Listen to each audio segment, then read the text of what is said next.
Hello and welcome to all my champions. सारे champions को very very good morning. A big good morning to all my champions. Shalini, Vinita, जूही, सोहन, अनुज. सारे champions को very very good morning. एक बार audio video बता देना. आज हम लोग नया चैप्टर शुरू करने वाले हैं. ठीक है, नया चैप्टर शुरू होगा. That will be subject verb agreement. ये एग्जाम का सबसे फेवरेट चैप्टर होता है. एग्जाम का वैसे कंजंक्शन भी इंपॉर्टेंट है, बट अगर प्रीवियस पेपर आप देखते हो ना, तो सबसे ज्यादा आसानी से अगर क्वेश्चंस मिलता है तो that is of subject verb. बहुत इंपॉर्टेंट हो, सीडीएस हो, एनडीए हो, एसएससी हो, बैंकिंग हो, हर एग्जाम का फेवरेट ये टॉपिक होता है. हर एग्जाम का फेवरेट ये टॉपिक होता है. ऑल ओके, ऑल परफेक्ट है. तो चलो स्टार्ट किया जाए. ठीक है, सारे स्टूडेंट्स को वेरी वेरी गुड मॉर्निंग. माही, लक्ष्य, काजल, सारे चैंपियंस को गुड मॉर्निंग. हाँ, तो बहुत इंपॉर्टेंट चैप्टर है सब्जेक्ट वर्ब.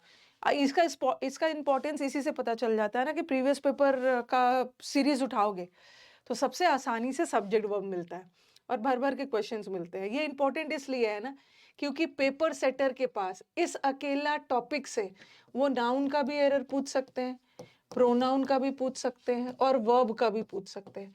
तो ये जो सब्जेक्ट वर्ब एग्रीमेंट टॉपिक है ना, इसमें 3 टॉपिक कवर हो जाता है. नाउन भी, प्रोनाउन भी और वर्ब भी. क्यों कवर होता है मैं बताऊंगी. इसीलिए यहाँ से बहुत ज्यादा क्वेश्चंस आते हैं, बट इसका मतलब ये नहीं है कि यहीं पे सब नाउन पढ़ लेना. नाउन चैप्टर अलग से पढ़ेंगे, प्रोनाउन अलग से पढ़ेंगे, वर्ब अलग से पढ़ेंगे. ओके, गुड मॉर्निंग सारे चैंपियंस को very very good morning. Start किया जाए ना. महाकुंभ की धरती से प्रणाम. महाकुंभ बोलते हो तो मैं डर ही जाती हूँ कि मैं पता नहीं जा पाऊंगी या नहीं जा पाऊंगी, लेकिन लग रहा है 2-3 दिन में भीड़ खत्म हो जाएगी. सैटरडे तक भीड़ खत्म हो जाएगी तो मैं पहुंच सकती हूँ. सारे चैंपियंस को वेरी वेरी गुड मॉर्निंग.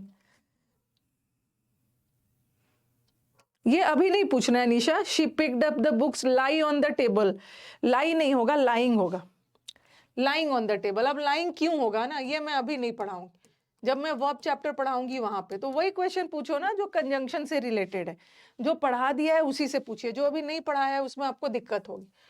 अब मेरे को बताओ कि कल आप लोगों को कंजंक्शन का पीडीएफ मिल गया था?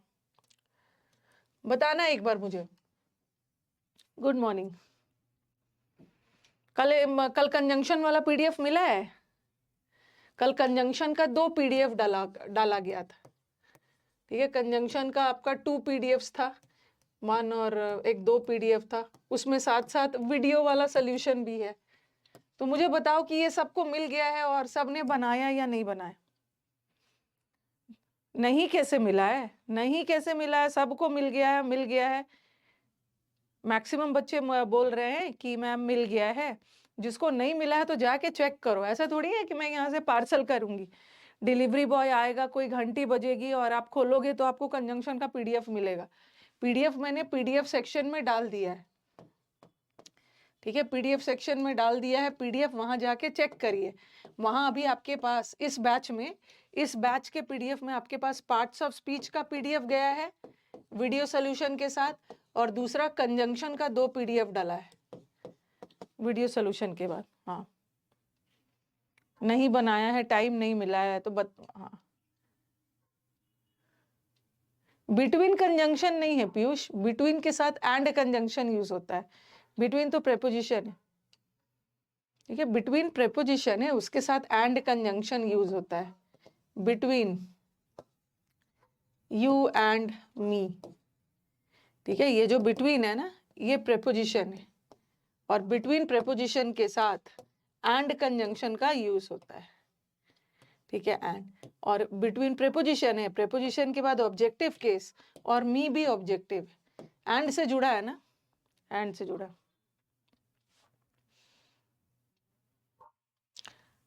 ओके. हाँ, नहीं मिला है, सबको मिल गया है. आप जाके चेक करो. ठीक है, पीडीएफ सेक्शन में डाल दिया. ये देखो ना कि मैक्सिमम बच्चों को मिल गया है. यस बोल रहे हैं, वो मिल गया है. आपने चेक नहीं किया या आपको नहीं पता चल रहा है कि पीडीएफ सेक्शन कहाँ पे. ये पता होना जरूरी है क्योंकि अभी मैं आपको इतने सारे 3.5 महीने में इतने सारे टॉपिक्स पढ़ाऊंगी. आपको पता होना चाहिए ना पीडीएफ कहाँ पे है. ठीक है, पीडीएफ सेक्शन में नहीं शो हो रहा है. ओके, अच्छा, जिसको मिल गया है कहाँ हो रहा है? जिसको मिल गया है वो कहाँ पे मिला है, जरा बताना। आपको कहाँ पे बोलता है? आप जब रिकॉर्डेड सेक्शन में जाओगे ना, जब बैच खत्म, जब रिकॉर्डेड में जाओ, रिकॉर्डेड सेक्शन में जाओ, मिल गया है, नहीं मिलने वाले सो रहे हैं, नहीं, ओनली पार्ट्स ऑफ स्पीच का है। ग्रामर में जाके देखो, मिल गया है, बता दो, पीडीएफ सेक्शन में है, एक बार बता दो कहाँ पे है। विकास, एक बार इधर लाना तो जरा, इनका वो ऐप खोल के दिखाओ तो, इनको बहुत सारे बच्चों को पीडीएफ मिलने में दिक्कत हो रहा है, एक बार बता रही। समझ रहे लोग जानते हैं कहाँ हम्म। इन लोगों एक ग्रामर का है ना तुम्हारा। ग्रामर 5 पे चलो, सॉरी 5 अचीवर 5 ये रिकॉर्डेड है ना ग्रामर। हाँ। ये प्रैक्टिस वीडियो है ना, मैंने यहीं पे पीडीएफ दे दी जो व्यू है वो दिखाई दीजिए, हम ज़्यादा इन लोगों तो इन लोगों को मतलब पीडीएफ सेक्शन में क्यों नहीं, मतलब यही। मैंने आसान और कर दिया उनको, वीडियो जो है जहाँ पे हाँ वहीं पे पीडीएफ है, ये वीडियो हमारा हाँ। ऐसे का ये पीडीएफ है, ये व्यू पे क्लिक करेगा और पीडीएफ खुल जाएगा। देखो एक मिनट रुको रुको, हम्म देखो पहले ये अचीवर बैच है, जो ठीक हमारा है, जो हमारा प्रैक्टिस वीडियो है। रुको, सबसे पहले ये अचीवर में जाएगा और प्रैक्टिस वीडियो में जाएगा। यानी जो ग्रामर वाला सेक्शन है ना हमारे, हम्म, उसमें प्रैक्टिस वीडियो जो हमारे है। रुको रुको, सबसे पहले आप अचीवर्स 5.0 पे जाना, ठीक है, इस बैच पे जाओगे, ठीक है। एक बार ध्यान से सुन लो, वीडियो के साइड में, हाँ बहुत सारे बच्चों को नहीं मिल पाता है, तो आप ऐसा करना, अचीवर्स 5.0 पे गए, ठीक है, अचीवर्स 5.0 है ना, हाँ, एक मिनट, बिकॉज ये 5.0 है, इस पे गए, रिकॉर्डर में। अच्छा ऐसे जाना है, एक मिनट ध्यान से सुनना, अचीवर 5.0 पे जाओगे तो आपको ऐसे मिलेगा, एक जगह लाइव मिलेगा, ठीक है, और एक जगह रिकॉर्डेड मिलेगा, ऐसा, ठीक है। ध्यान से या तो बना लो ये वाला ग्राफ या डायग्राम बना लीजिए, अचीवर 5.0 पे जाएंगे, एक जगह लाइव दिखाएगा, रिकॉर्डेड पे जाना है ना, फिर आप रिकॉर्डेड पे क्लिक करना, ठीक है, रिकॉर्डेड पे क्लिक करोगे तो वहां पे आपको दिखाएगा ग्रामर, और दिखाएगा ग्रामर का बैच, और दिखाएगा कॉम्प्रिहेंसिव बैच, क्या कॉम्प्रिहेंसिव बैच तो प्रैक्टिस है।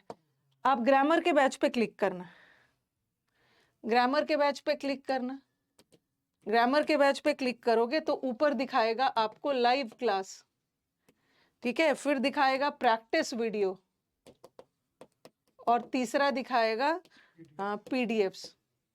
हमारा पेज का लेसन था ना, उसका मैं डाला तो उसमें एक ही पीडीएफ है, तो जो प्रैक्टिस वीडियो का पीडीएफ है इसमें सिर्फ प्रैक्टिस वीडियो के अंदर ही है। ये लोग शायद पीडीएफ पे चेक कर रहे हैं। हाँ लेकिन हम थोड़ा सा वीडियो देख ही नहीं रहे ना, वीडियो और देखते हैं उनको व्यू में ही दिख जाता, कोई वीडियो भी नहीं देख रहा है ये लोग जानते हो क्या कर रहे हैं कि ये कंफ्यूजन, तो आप पीडीएफ्स पे मत जाना, आप प्रैक्टिस वीडियो पे जाना, वही पीडीएफ है ना, वीडियो में, और ये जैसे हमारे व्यू जो है दिख रहा है ना, इस पे क्लिक करेगा, इसका पीडीएफ ही हुआ है। ओके, प्रैक्टिस वीडियो में जाना, एक मिनट ध्यान से सुनना, अरे नहीं पीडीएफ में नहीं जाना है, तो इस लोग को कंफ्यूजन से बेटर है ना। इतना बेसिक तो जानता है मैं, अगर जैसे फिर इसमें अगर नहीं डालूंगा ना तो इसमें से 500 पेज वाला, फिर मैं इसे कहाँ डालूंगा, यहाँ प्रैक्टिस में अगर नहीं डालता हूँ ना इसे, कंफ्यूजन ये लोग और हो जाएगा, फिर ये 500 पेज वाला वीडियो में फिर कहाँ डालूंगा, पीडीएफ है, तो मैंने इसलिए इस पर डाल दिया, लोग कितना आसान है, वीडियो यहीं पे है और पीडीएफ भी यहीं पे है। नहीं तो अगर इसको आप डाल देते हो पीडीएफ्स में भी, कर डाल दूंगा इसमें भी डाल देना, क्या होगा? समझ गए हो, नहीं तो इनका कंफ्यूजन रहेगा, ठीक है, इनका कंफ्यूजन रहेगा, मैं समझ गई हूँ। ये जो ग्रामर के बैच में जा रहे हो ना आप लोग, ठीक है, ग्रामर के बैच में जा रहे हो तो आपको लाइव क्लास दिखा रहा है, लाइव क्लास तो आपको कर ही रहे हो, ये जो प्रैक्टिस वीडियो में जाना, प्रैक्टिस वीडियो है और एक पीडीएफ है, पीडीएफ्स में ना जाके आप प्रैक्टिस वीडियो में जाओ, प्रैक्टिस वीडियो में जाके व्यू वाले सेक्शन में जाओगे ना, वहां पे मिल जाएगा, मिल गया, तो लेकिन ऐसा कंफ्यूजन हो सकता है विकास, क्या करो ना, वहां भी डाल दो। एक काम करता हूँ ना, प्रैक्टिस वीडियो के अंदर है ना, हाँ एक क्लास का, एक पीडीएफ का 2 फोल्डर बनाता हूँ। हाँ, एक में क्लास डाल देता हूँ, एक मिनट दिखाओ। प्रैक्टिस कहाँ पे है प्रैक्टिस? प्रैक्टिस वीडियो जो वाले फोल्डर है ना, हाँ इसके अंदर मैं क्लास का बनाता हूँ, एक पीडीएफ का हाँ बनाता हूँ। हाँ, ये और वो वाला ये पीडीएफ। लेसन वाला है ना, पीडीएफ लेसन इसे लिख देता हूँ, लेकिन क्योंकि नहीं तो वहीं पर डालो ना, जहाँ देखो बता रही हूँ कि नंबरिंग गड़बड़ हो जाएगा। जैसे 3 वीडियो है ना, हाँ यहाँ पर 4 दिखाएगा तो ये लोग और हल्ला करने वाला है कि 4 है, वहाँ पर 3 ही आपने दिया है मुझे, वो और गड़बड़ है। यहाँ पर 3 पीडीएफ हमारा प्रैक्टिस का है, हाँ, यहाँ पर फिर 4 पीडीएफ दिखाएगा, लेकिन वीडियो हमारा 3 ही का रहेगा, तो वो एक और तो उसका भी तो डालोगे ना, प्रैक्टिस का, ये पार्ट्स ऑफ स्पीच का भी तो है वीडियो। लेसन वाला पीडीएफ है ना मैम, लेसन वाला मिलाकर एक वो मिलाकर ये 4 हो जाएगा फिर। वो समझ जाएगा, मैम ये लोग मैंने वो समझ जाएगा, क्योंकि ये कंफ्यूजन कर सकता है। ठीक है, मैं कर तो देता आप हूँ। वैसे ही करो, जहाँ, क्योंकि बच्चे तो जहाँ पीडीएफ है वहीं जाएंगे ना। ठीक है, पीडीएफ में डाल देता हूँ सारा, और क्या? ठीक है, पीडीएफ में डाल देता हाँ, कुछ मत करो, हूँ। प्रैक्टिस वीडियो को रहने दो। पीडीएफ के अंदर डाल जहाँ, हाँ, हर जैसे पीडीएफ में देता डालते जाओ। ठीक है ओके। ठीक है, ये दोनों भी डाल दो। मैं 3 हाँ 3। ठीक है, किसका? एक पार्ट ऑफ स्पीच का। 2 कंजंक्शन ठीक है। ठीक है, चलो ठीक है, ठीक है, ताकि आपका कंफ्यूजन दूर हो जाए।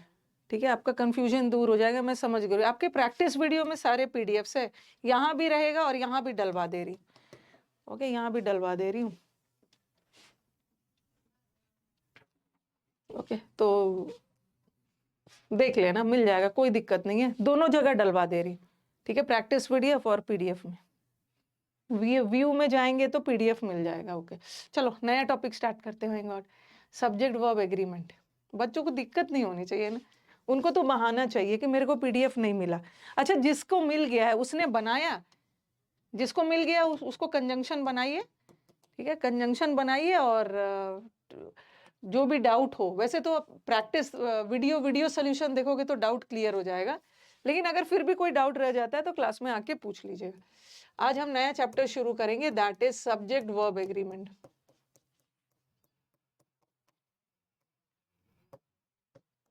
कोशिश यही रहना चाहिए ना कि आप लोग को कोई चीज में दिक्कत नहीं होनी चाहिए, नहीं तो आप लोगों को तो बहाना चाहिए नहीं पढ़ने का। सब्जेक्ट वर्ब एग्रीमेंट, ठीक है, कुछ बुक्स में इसका नाम सब्जेक्ट वर्ब ना लिख के, कुछ बुक्स में हाफ बनाया है ना, आज बना लेंगे। हाँ, बना लेना है, पाइल अप करके क्या फायदा। बच्चे बहुत है मैम, एक बनाया है एक संडे को, बाकी एडिटोरियल बनाया है, टेलीग्राम वाला, बच्चे तो बहुत पढ़ रहे हैं भाई। कुछ बुक्स में, आप छोड़ो वो सब, कुछ बुक्स में सब्जेक्ट वर्ब एग्रीमेंट को सब्जेक्ट वर्ब एग्रीमेंट ना लिख के सिंटेक्स लिख देते हैं। ठीक है, आप बोलोगे कि मैम तो सब्जेक्ट वर्ब एग्रीमेंट का दूसरा नाम सिंटेक्स होता है। कुछ बुक्स में ना सिंटेक्स लिखा हुआ होता है, तो बच्चे बुक्स लेके आते हैं, मैम इस बुक में तो सब्जेक्ट वर्ब एग्रीमेंट चैप्टर है ही नहीं है, इन्होंने दूसरा नाम दे दिया है, सिंटेक्स का नाम। इसको सिंटेक्स क्यों बोलते हैं? सिंटेक्स का मतलब क्या होता है? स्ट्रक्चर, ढांचा।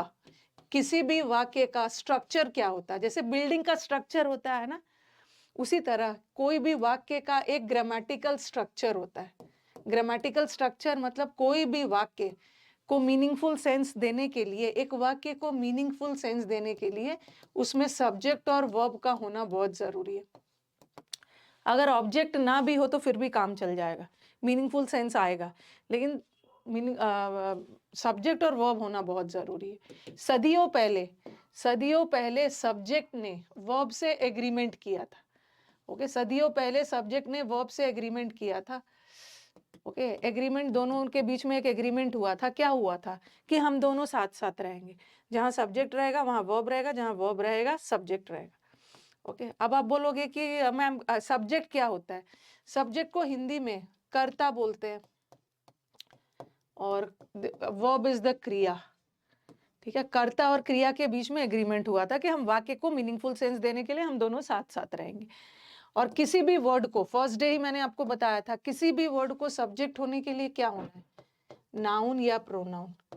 तो हमारे वाक्य का जो सब्जेक्ट है या तो नाउन होता है या तो प्रोनाउन होता है, और ये तो वर्ब है। तो मैंने क्यों बोला कि सब्जेक्ट वर्ब से कैसे एरर आता है?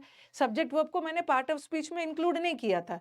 पार्ट ऑफ स्पीच में नाउन, प्रोनाउन और वर्ब आता है, और ये एग्जामिनर का फेवरेट टॉपिक क्यों है? क्योंकि इससे 3 टाइप ऑफ एरर्स आ सकता है।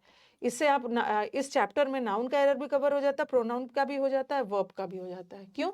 क्योंकि किसी भी वाक्य में सब्जेक्ट होने के लिए नाउन, प्रोनाउन और ये वर्ब है। तो इसमें 3 टॉपिक्स कवर हो जाता है। और सब्जेक्ट वर्ब से बेसिकली कैसा एरर आता है? सब्जेक्ट वर्ब से बेसिकली सिंगुलर और प्लूरल का एरर आता है। जैसे कर्ता ने क्रिया से सदियों पहले एग्रीमेंट किया था। एग्रीमेंट के टर्म्स कंडीशंस क्या थे?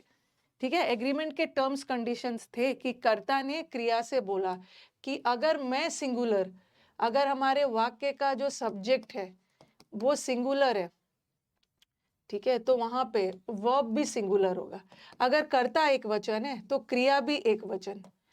ओके, अगर हमारे वाक्य का सब्जेक्ट प्लूरल है, अभी लिखने की जरूरत नहीं है, तो हमारे वाक्य का वर्ब भी प्लूरल होगा। तो यही एग्रीमेंट का टर्म्स एंड कंडीशंस। दोनों ने सदियों पहले एग्रीमेंट किया कि हम साथ साथ रहेंगे। और क्या कंडीशन था कि अगर मैं सिंगुलर तो तुम भी सिंगुलर, अगर मैं प्लूरल तो तुम भी प्लूरल। और सिंगुलर और प्लूरल बनने की टेंडेंसी हमारे पास 8 पार्ट ऑफ स्पीच है। नाउन है, प्रोनाउन है, कंजंक्शन है, प्रेपोजिशन है। लेकिन सिंगुलर और प्लूरल बनने की एबिलिटी सिर्फ किसमें होता है? नाउन का सिंगुलर प्लूरल बनता है, प्रोनाउन का सिंगुलर प्लूरल बनता है और वर्ब का सिंगुलर प्लूरल बनता है। एडजेक्टिव का, एडवर्ब का, कंजंक्शन का, प्रेपोजिशन का सिंगुलर प्लूरल नहीं बनता है। तो पूरा सब्जेक्ट वर्ब टॉपिक ही ना सिंगुलर और प्लूरल पे बेस्ड है। क्यों? क्योंकि पूरा subject verb topic noun, pronoun और वर्ब से रिलेटेड है। और यही तीनों में क्षमता है सिंगुलर और प्लूरल बनने का। ओके, तो बस इसीलिए अभी नोट करने की जरूरत नहीं है। ओके, अभी आपको नोट करने की जरूरत नहीं है। बस बस बस मुझे यही बताना था कि सब्जेक्ट वर्ब इंपॉर्टेंट टॉपिक क्यों है।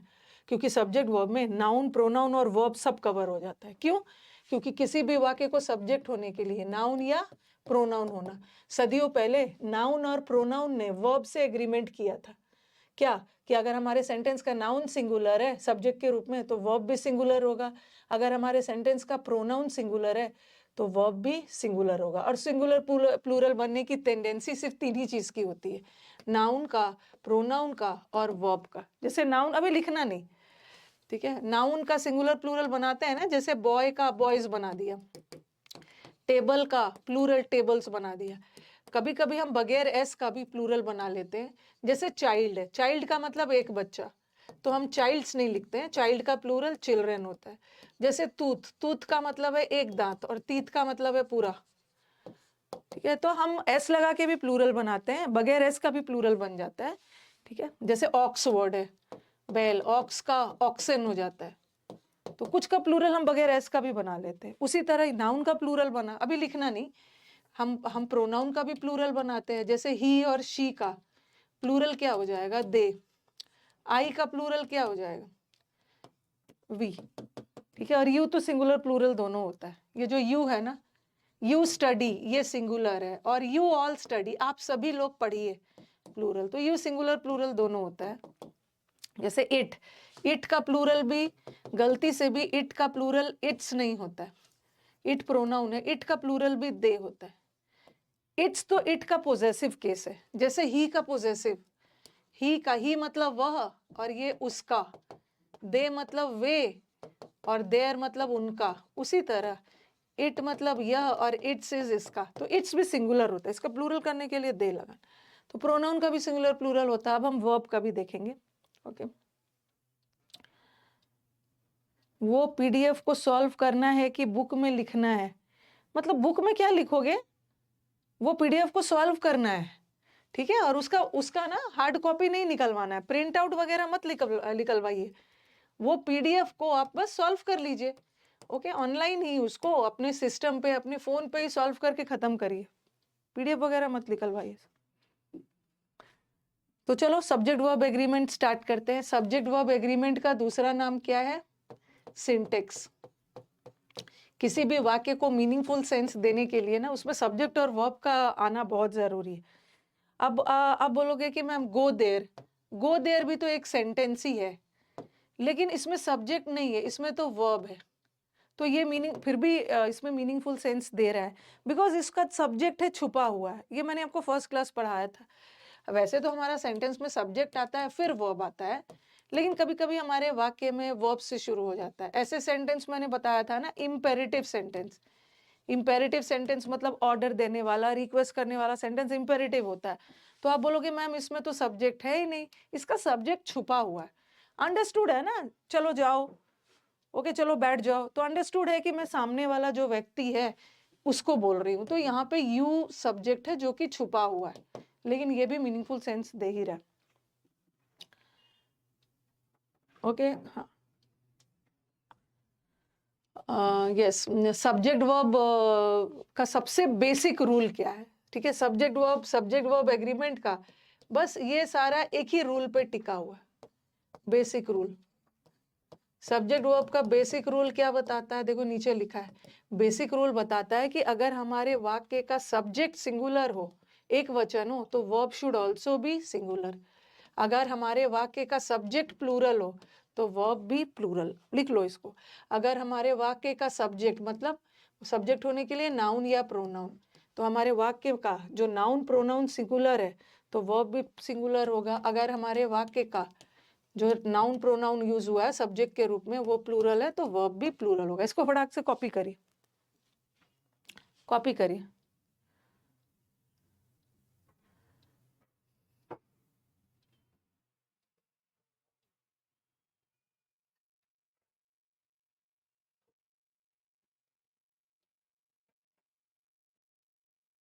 नहीं नहीं, इट को प्लूरल करने पे इट जो दे है ना, ओके, दे जो है वो लिविंग के लिए भी यूज होता है और नॉन लिविंग के लिए भी यूज होता है। और उसी तरह इट प्रोनाउन में पढ़ाऊंगी, इट लिविंग के लिए भी यूज होता है, नॉन लिविंग के लिए, सजीव निर्जीव दोनों के लिए, दोनों के लिए अंकित।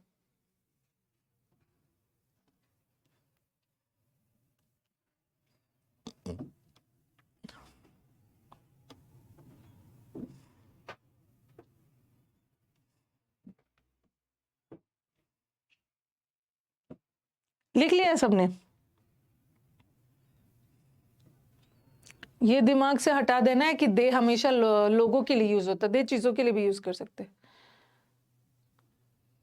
हाँ, सेकंड पर्सन को हम इम्पेरेटिव सेंटेंस में ना सेकंड पर्सन को सब्जेक्ट मानते हैं, क्योंकि सामने वाले को मैं बोल रही हूँ ना, खड़े हो जाओ, बैठ जाओ, बाहर जाओ, थर्ड पर्सन को थोड़ी बोल रही हूँ। थर्ड पर्सन तो बातचीत में शामिल है ही नहीं, सेकंड पर्सन जो मेरे सामने खड़े। ओके, तो चलो, हाँ, अब सिंगुलर प्लूरल थोड़ा देखना। अब प्रॉब्लम क्या होता है, ठीक है, ये एकदम ध्यान रखना है, क्योंकि यहीं पे बच्चे गलती करते हैं। बच्चों ने अपने दिमाग में बैठाया है कि हम प्लूरल करने के लिए ना, किसी वर्ड को प्लूरल करने के लिए उसमें एस डालते हैं या आईईएस डालते हैं या ईएस डालते हैं। मतलब किसी भी वर्ड को प्लूरल करने के लिए हम उसमें एस लगाते हैं, ठीक है, एस लगाते हैं। जैसे बॉय है, बॉय सिंगुलर है तो उसका प्लूरल बॉयज कर दिया। कभी कभी नाउन को बगैर एस लगाए भी प्लूरल कर सकते हैं, जैसे चाइल्ड का चिल्ड्रेन, तीत का तूथ का तीत, फूट का फीट, गर्ल का गर्ल्स लगा दिया। ठीक है, हम एस लगाकर प्लूरल बनाते हैं, बट किसका? नाउन का। याद रखना है, याद रखना है कि जब नाउन में, ठीक है, जब नाउन में एस लगता है तो वो क्या बन जाता है? जब नाउन में एस लग जाता है तो वो प्लूरल बन जाता है। देखो ये नाउन था, इसमें मैंने एस लगाकर प्लूरल कर दिया। जैसे मैंने लिखा baby, baby is also a noun, इसका प्लूरल जो भी वर्ड आई वाई से खत्म होता है ना उसमें आई एस लगा दिया। मैंने लिखा लीफ, लीफ मतलब एक पत्ता है, एक चीज है, चीज भी तो नाउन ही होता है, नाउन किसी व्यक्ति वस्तु का नाम होता है, तो इसमें मैंने लीव्स लगा दिया। तो नाउन को प्लूरल करने के लिए या तो हम ईएस लगाते हैं, या तो आईएस लगाते हैं, या तो एस लगाते हैं। मतलब नाउन को प्लूरल करने के लिए उसमें एस लगाते हैं, बट उल्टा हो जाता है वर्ब के साथ। याद रखना है कि जब नाउन में एस लगता है तो प्लूरल बन जाता है, बट यही एस अगर वर्ब में लग गया, वर्ब में एस लग गया, आई एस लग गया या ई एस लग गया, तब वो प्लूरल ना बन के सिंगुलर बनता है। तो ये चीज याद रखना है। ऐसा नहीं है कि किसी भी वर्ड में एस लगा दो तो वो प्लूरल बन जाएगा, बनता है प्लूरल, एस लगाकर हम प्लूरल बनाते हैं, S E S I S लगा के, बट नाउन का, बट यही एस अगर वर्ब में लग गया तो उल्टा हो जाता है, वो सिंगुलर बन जाता है, सिंगुलर बन जाता है। अब मैंने एक वर्ड लिखा गो और गोज, ये तो वर्ब है ना, ठीक है। कैसे पता चला वर्ब है? इसका पास्ट टेंस बनता है वेंट, इसका आईएनजी भी बनता है। फिर मैंने लिखा एग्री और एग्रीज, तो ये चीज याद रखना है, ये गलती कर देते हो आप लोग। तो ये वर्ब है, नाउन में एस लग रहा था तो प्लूरल बन रहा था, बट वर्ब में एस लग रहा था तो सिंगुलर बनता है। वर्ब में एस लगता है सिंगुलर बनता है, और वर्ब में एस नहीं है मतलब प्लूरल। इसीलिए एक मिनट, इसीलिए आप देखते हो ही रहता है, ही के साथ आप एग्री ना लगाकर एग्रीज लगाते हो। ये देखो, ये दोनों वर्ब है। रुको, अब मैं लिखने का टाइम दूंगी आपको। ये वर्ब है, और वर्ब में एस लगा, नाउन में एस लगता है तो प्लूरल, बट वर्ब में एस लगता है सिंगुलर, और वर्ब में एस नहीं है प्लूरल। तो नाउन को प्लूरल बनाने के लिए हम एस लगाते हैं, लेकिन वर्ब को प्लूरल बनाने के लिए एस हटाते हैं। उसी तरह मैंने लिखा दे के साथ भी एग्री होगा, क्योंकि देख लो सेंटेंस, ये तो बहुत बेसिक चीज है। यहाँ पे आप देखिए, ये हमारा ही सेंटेंस का सब्जेक्ट है। सब्जेक्ट होने के लिए नाउन या प्रोनाउन, तो ये प्रोनाउन है और ही सिंगुलर होता है। अगर हमारा नाउन प्रोनाउन सिंगुलर है, सब्जेक्ट सिंगुलर है, तो वर्ब भी सिंगुलर होगा ना।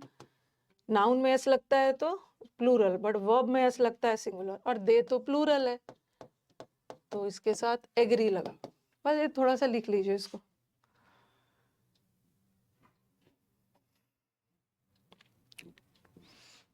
कॉपी कर लीजिए इसको।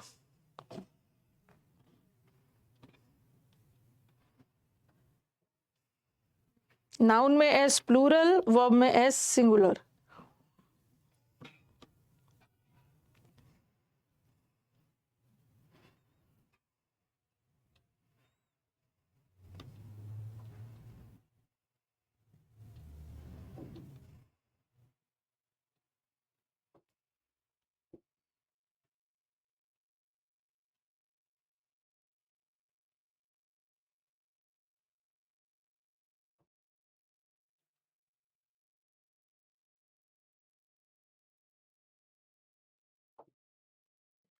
लिख लिया?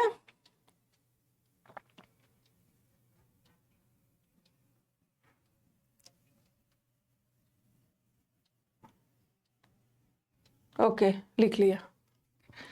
तो नाउन सिंगुलर है तो वर्ब सिंगुलर, ओके।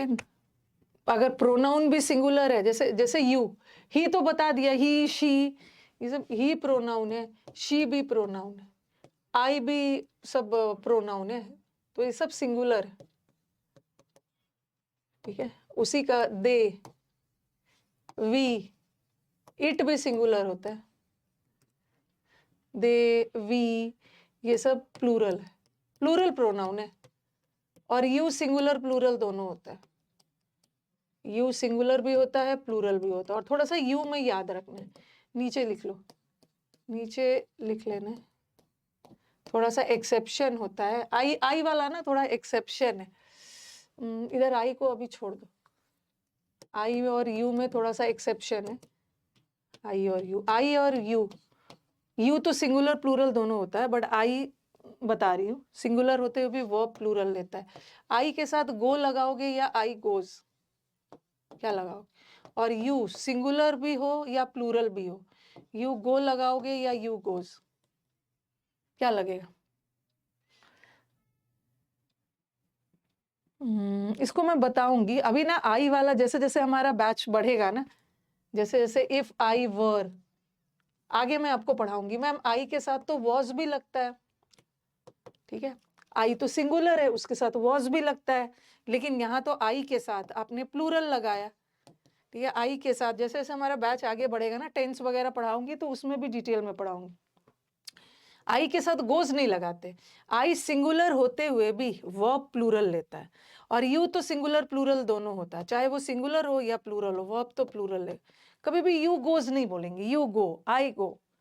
लेकिन आई वाला ना मैं टेंस में और बताऊंगी, कभी कभी आई सिंगुलर भी लेता है और कभी कभी आई के साथ हम वर्ब भी लगाते हैं, ठीक है। तो आप बोलोगे मैम कैसे पता चलेगा? ठीक है, यहाँ तो आई के साथ प्लूरल लगा, क्योंकि वर्ब में जब एस लगा है, नाउन में एस लगता है तो सिंगुलर, सॉरी, नाउन में एस लगता है तो प्लूरल, वर्ब में एस लगता है सिंगुलर, और ये प्लूरल है तो आई तो सिंगुलर होता है, आपने वर्ब प्लूरल लगाया, और यू तो सिंगुलर प्लूरल चाहे जो भी हो, वर्ब तो प्लूरल ही लेगा। ये मैं अलग से करवाऊंगी, जब मैं आपको टेंस पढ़ाऊंगी ना, वहां पे पढ़ाऊंगी कंडीशनल सेंटेंस। अगर मैं इंडिया का प्राइम मिनिस्टर होता तो काल्पनिक वाले सेंटेंस में आई के साथ वर होता है।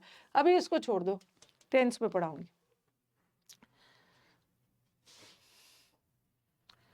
ये थोड़ा याद रखना कि यू चाहे सिंगुलर हो या प्लूरल हो, लेगा तो वो plural verb. You go, you wish, you agree, plural verb ही लेगा।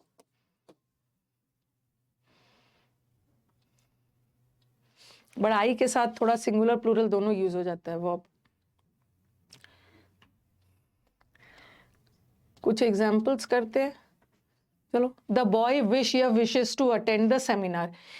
सब्जेक्ट किसको बोलते हैं? जिसके बारे में वाक्य में बात कही गई है वो हमारे वाक्य का सब्जेक्ट है।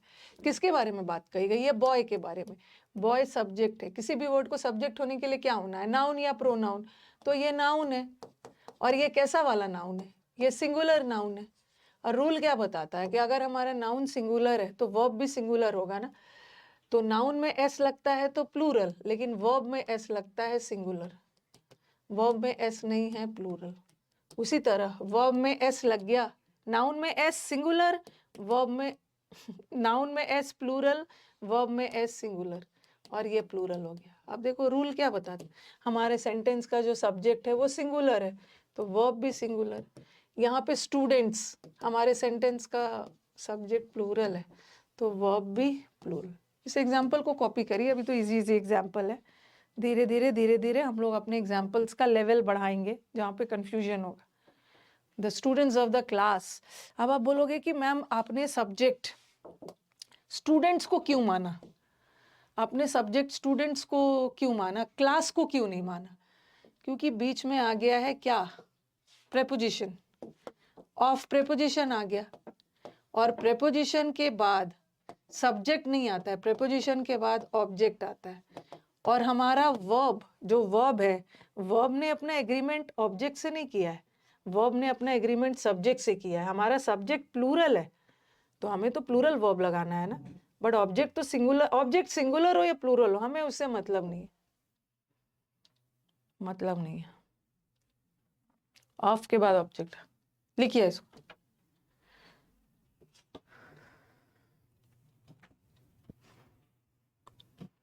आज मैं YouTube पे ना वो कैप पढ़ाने वाली, तो आप लोग आ सकते हो।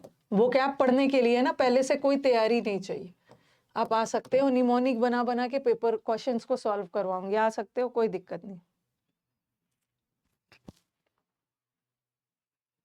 लिख लिया?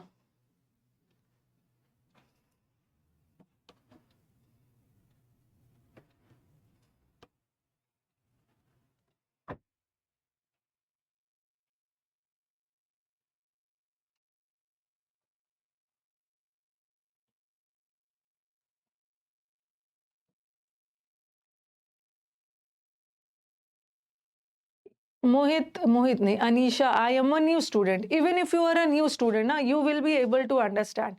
In order to understand subject verb agreement, even if you don't have a knowledge of English, but still you can understand, because this is not a topic that is related to some other topic. The topic subject verb agreement itself is an independent topic. It is not related to any other topic. If I would have started tense ना, अगर मैं tense पढ़ा रही होती तो आपको नहीं समझ में आता, क्योंकि टेंस पढ़ने के पहले आपको वर्ब पढ़ना जरूरी है। But conjunction, subject verb, all these are independent topics, इसमें आपको दिक्कत नहीं। ये लिख लिया। और इट तो सिंगुलर होता है तो इट के साथ इज ही लगेगा, आर नहीं लगेगा। It is impossible to do the work in such a short time. और दे के साथ नहीं भी लिखोगे तो चलेगा, हैज नहीं हो। हैव होता है ना, हैज तो सिंगुलर के लिए यूज होता है, हैव प्लूरल। यूट्यूब पे मैं सदियों से 11:30 बजे ही आती हूँ। यूट्यूब पे मैं सदियों से 11:30 बजे ही आती हूँ। अब कुछ बच्चे बोलेंगे ना मैम आप यूट्यूब पे एब्सेंट करने लगे। देखो स्टूडेंट्स क्या होता है ना, बहुत सारा चीज़ नहीं समझ पाते हैं, मैं आपकी टीचर हूँ, बट टीचर के अलावा टीचर की अपनी पर्सनल लाइफ भी तो होती है, उनको भी कोई काम पड़ सकता है।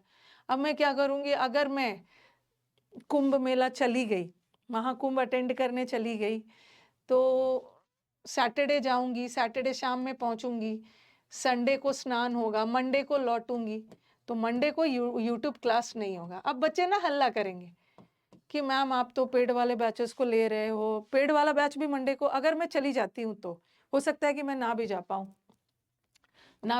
तो पेड बैच भी नहीं होगा, यूट्यूब भी नहीं होगा, यूट्यूब क्लास भी नहीं होगा, हल्ला करने लगेंगे आपने यूट्यूब पे नहीं लिया।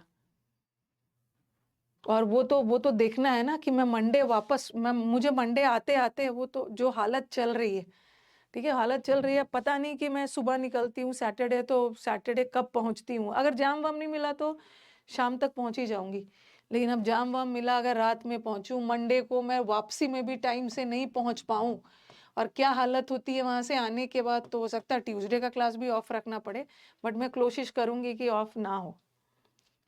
हाँ, मंडे अगर मैं जाती हूँ तब आपका मंडे का क्लास ऑफ रहेगा, क्योंकि मैं मंडे तो वहां से सुबह सुबह चलूंगी, पहुंचने में मुझे शाम हो जाए।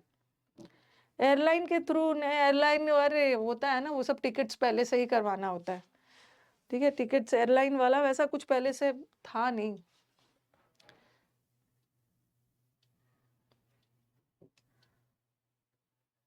थोड़ा लेट से जाओ ना, थोड़ा लेट से मैं जा सकती थी, बट होटल वगैरह की बुकिंग हो गई है ना, ओके, होटल वगैरह की बुकिंग हो गई है, तो लेट से नहीं जा सकती, मैं पोस्टपोन नहीं कर सकती, ओके, इसीलिए जाना तो मुझे पड़ेगा ही, मतलब या तो जाना पड़ेगा या तो नहीं जाना पड़ेगा सैटरडे संडे। ये वाला बता दिया ना, यू वाला तो बता ही दिया, यू सिंगुलर हो या प्लूरल हो, यू के साथ कभी भी इज नहीं लगता है, यू के साथ हमेशा आर लगेगा, ये तो पढ़ा दिया। यू सिंगुलर है फिर भी आर, यू ऑल आर।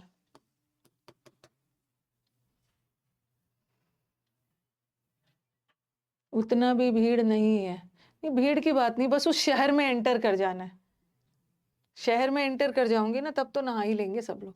चलो छोड़ो वो सब, अब आ जाओ, अब मैं थोड़ा सा लेंथी सेंटेंस देती हूँ, ठीक है, एग्जाम में छोटा छोटा सेंटेंस नहीं आएगा, ये जो मैंने छोटा छोटा सेंटेंस दिया आपके कॉन्सेप्ट को क्लियर करने के लिए, ठीक है, इट के साथ आर नहीं होगा, इट के साथ इज होगा, दे के साथ हैव होगा, लेकिन एग्जाम में क्वेश्चंस तो थोड़ा सा लेंदी आता है, छोटे सेंटेंस है, कॉन्सेप्ट क्लियर करना है, लेंदी सेंटेंस से प्रैक्टिस करना है, ये सारे प्रीवियस ईयर है, ठीक है, ये सब प्रीवियस ईयर के क्वेश्चंस। अब मुझे बताओ, the monsoon have in the past 5 days, पिछले 5 दिनों में monsoon has retreated from most parts of the country, कहाँ पे एरर?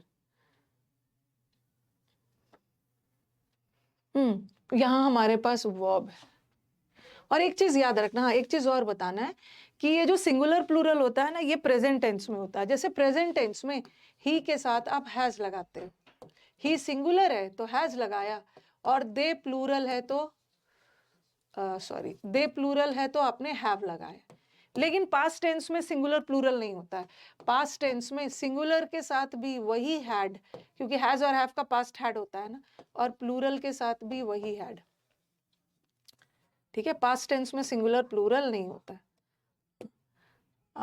और प्रेजेंट टेंस में ही के साथ क्या लगाते हो, ही के साथ गोज लगाओ और दे के साथ गो लगाओ, प्रेजेंट टेंस में ही के साथ डज लगाओगे, और दे प्लूरल है तो आप डू लगाओ, जो भी सिंगुलर प्लूरल होता है वो प्रेजेंट टेंस में होता है, बट पास्ट टेंस में गो का पास्ट क्या होता है, वेंट, तो पास्ट टेंस में सिंगुलर के साथ भी वही पास्ट टेंस और प्लूरल के साथ भी वही पास्ट टेंस, डू और डज तो प्रेजेंट होता है, ही के साथ डज, दे के साथ डू, बट डू डज का पास्ट डिड होता है, तो ही के साथ भी वही डिड और इसके साथ भी वही डिड, तो पास्ट टेंस में सिंगुलर प्लूरल नहीं होता, ओके। अब देखो, द मानसून हैव, यहाँ पे 2 वर्ब लगा है, एक वर्ब ये है और एक वर्ब ये है, ठीक है, वर्ब ये पास्ट टेंस, मानसून रिटेरिएट हो गया, और दूसरा ध्यान रखना ना, ये वैसे ये जो वर्ब है ना, हैव के बाद V3 आता है, ये मैं वर्ब में पढ़ाऊंगी, ठीक है, हैज हैव हैड के बाद V3 आता है, तो मानसून सिंगुलर है तो मानसून के साथ हैज लगा, हैज के साथ V3 लगा हुआ है। तो एरर किस पार्ट में है? एरर हमारा थर्ड पार्ट में। मानसून के साथ आप ऐसे मत लिखिएगा, ठीक है, आप ऐसे नहीं लिखना, आप बस ये लिखो, माय गॉड ये वाला सिर्फ ये वाला लाइन लिखिए, इसको लिखने की जरूरत नहीं है। ये तो नहीं, उन्होंने इसी लाइन को तोड़ तोड़ के लिख दिया और बताया है कि इस पार्ट में एरर। आप बस ऊपर वाले लाइन को लिख के छोड़ना, ये सब मत लिखना।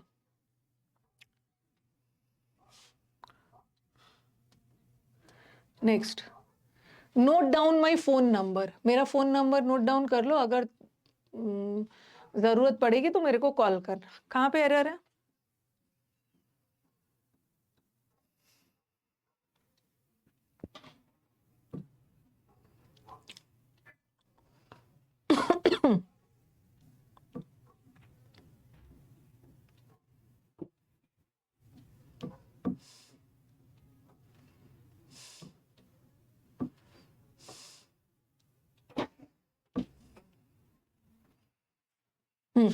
यू है ना, क्या बताया था मैंने, यू सिंगुलर हो या प्लूरल हो, यू के साथ हमेशा वर्ब प्लूरल आता है, लेकिन यहाँ पे तो एस लगा के वर्ब को सिंगुलर कर दिया ना, तो यहाँ पे आप एरर है, आप बस इसको नोट करना, you need to, need you singular हो या प्लूरल हो, वर्ब तो प्लूरल ही होता, बस ऊपर वाला लाइन नोट करना, ये सब नोट नहीं करना।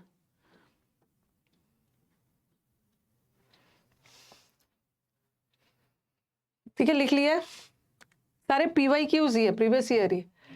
अब थोड़ा सा सेंटेंस और लेंदी है, ठीक है। अब देखो यहाँ पे हमारे पास दो वर्ब है, एक इज है। कभी कभी जब हमारा वाक्य छोटा होता है ना, तो वहाँ पे एक सब्जेक्ट होता है और एक वर्ब होता है, लेकिन कभी कभी वाक्य लेंदी आ जाता है तो वहाँ पे दो सब्जेक्ट आ गया और दो वर्ब भी आ सकता है। यहाँ पे एक वर्ब है और यहाँ पे एक वर्ब है। ये जो वर्ब है ना, the dash is thinning, thin का मतलब होता है पतला होना, क्या थिन हो रहा है? हेयर। तो ये वाला जो वर्ब है किसके लिए लगा है? इस सब्जेक्ट के लिए, और हेयर तो सिंगुलर है तो इसके साथ वर्ब भी सिंगुलर रहेगा, तो इस यहाँ पे कोई गड़बड़ी नहीं। गड़बड़ी कहाँ पे है? गड़बड़ी यहाँ पे है during hair transplantation. Hair transplantation के दौरान जो हेयर फॉलिकल्स होते हैं ना, हेयर फॉलिकल्स कौन सा होता है? जहाँ से अपना आपका बाल उगता है, वो सब फॉलिकल्स होते हैं। तो ये जो वर्ब है ना, ठीक है, ये जो वर्ब है किसके लिए लगा है? ये जो वर्ब है किसके लिए लगा है? ये जो वर्ब है किसके लिए लगा है? हेयर फॉलिकल्स के लिए, और हेयर फॉलिकल्स प्लूरल है तो यहाँ पे आर होगा, हेयर फॉलिकल्स आर। तो इस सेंटेंस में दो सब्जेक्ट था, यहाँ एक सब्जेक्ट हेयर था, उसके लिए वर्ब सिंगुलर लगा है, बट यहाँ हेयर नहीं था, हेयर फॉलिकल्स था, फॉलिकल्स प्लूरल है। ओके, हेयर फॉलिकल्स जहाँ से हेयर उगता है तो यहाँ पे आर लगा। अब बच्चों के दिमाग में ये भी आ सकता है कि मैम क्या हमारा वाक्य में हमेशा सब्जेक्ट ही पहले होगा फिर वर्ब आएगा? ऐसा जरूरी नहीं है, ये मैंने आपको फर्स्ट डे पढ़ाया भी था, ऐसा कुछ सेंटेंस लिखा था, at the time of the event.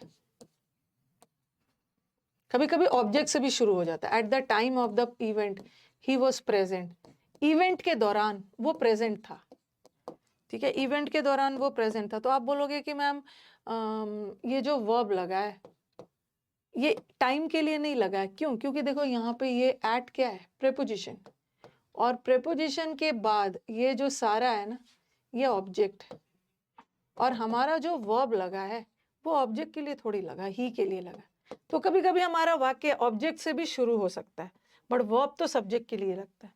जब भी आपको चेक करना हो ना कि हमारा सब्जेक्ट कौन सा है, तो उसके लिए आपको क्या करना है? अपने वर्ब पे ध्यान देना है। तो कुछ बच्चों के दिमाग में आ सकता है कि मैम आपने हेयर ट्रांसप्लांटेशन को सब्जेक्ट क्यों नहीं माना? ठीक है, आपको हेयर ट्रांसप्लांटेशन को आपने सब्जेक्ट क्यों नहीं माना? हो सकता है कि ये वर्ब उसी के लिए लगा हो, तब तो सिंगुलर हो सकता है ना। देखो, सबसे पहले ये ड्यूरिंग प्रेपोजिशन है, और प्रेपोजिशन के बाद ये जो हेयर ट्रांसप्लांटेशन है ना, ये सब्जेक्ट नहीं है, ये ऑब्जेक्ट है। और वर्ब हमारा कभी ऑब्जेक्ट के लिए थोड़ी लगता है, वर्ब तो सब्जेक्ट के लिए लगता है। अच्छा, सपोज ये भी सोचो कि आपको पता नहीं है, क्योंकि अभी मैंने प्रेपोजिशन चैप्टर नहीं पढ़ाया और आपको पता नहीं है कि ड्यूरिंग प्रेपोजिशन है, लेकिन फिर आप अपने वर्ब पे जाओ। वर्ब देखो, ये वर्ब किसके लिए लगा है? डैश इज ट्रांसप्लांटेड, किसको ट्रांसप्लांट किया जा रहा है? ट्रांसप्लांटेशन को ट्रांसप्लांट नहीं किया जा रहा है, ये हेयर फॉलिकल्स को किया जा रहा है, तो ये वर्ब इसके लिए लगा है, और ये प्लूरल है तो वर्ब भी प्लूरल है। Okay,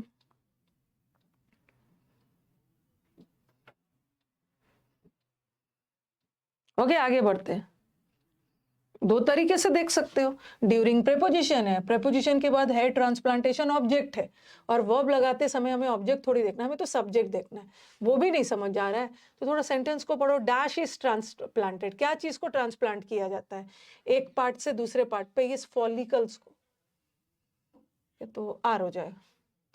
next, all the professor, ये वाला ना वो है, ये सेंटेंस इंप्रूवमेंट है। सेंटेंस इंप्रूवमेंट का मतलब क्या होता है कि जो पार्ट में गलती है या तो उसको अंडरलाइन कर देते हैं या तो पूरा उसको बोल्ड कर देंगे। गलती यहाँ पे है, एरर में सिर्फ एरर निकालना होता है, और सेंटेंस इंप्रूवमेंट में आपको एरर भी देखना है और सही वाला चुनना भी है। अगर यहाँ से लेकर यहाँ तक में कोई एरर नहीं है तब आपका आंसर नो इम्प्रूवमेंट होगा, मतलब ये सही है, कोई इम्प्रूवमेंट करने की जरूरत नहीं। बट अगर एरर है, आप मुझे बताओ पहले,